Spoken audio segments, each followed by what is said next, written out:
Hello guys, আজকে হচ্ছে আমরা একটা খেলা খেলতেছি। দেখেন আমি এই খেলাটা খেলতেছি, দেখেন।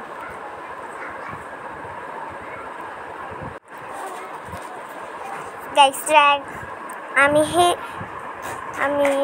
দেখেন বাসায় হচ্ছে একজন আসছে, আমার মামার তো বোন, ওর নাম ইফতিনান। ইফতিনান হচ্ছে আমার আপন বোন। দেখেন আমার একটাও মিলে না, ফেল করলাম। বলো, দেখুন এখন আমার পালা। আমি দেখছি কি করা যায়, আমি জিতবো নাকি হারবো। এখানে তো আমি সবগুলা খালি মিলিয়ে নিচ্ছি, দেখি আমি পারি কি না। দেখুন গাইস, এখন আমি জিতে গেছি। তো গাইস তাইবা ফেল আর আমি জিতেছি, আমার অনেক খুশি লাগছে।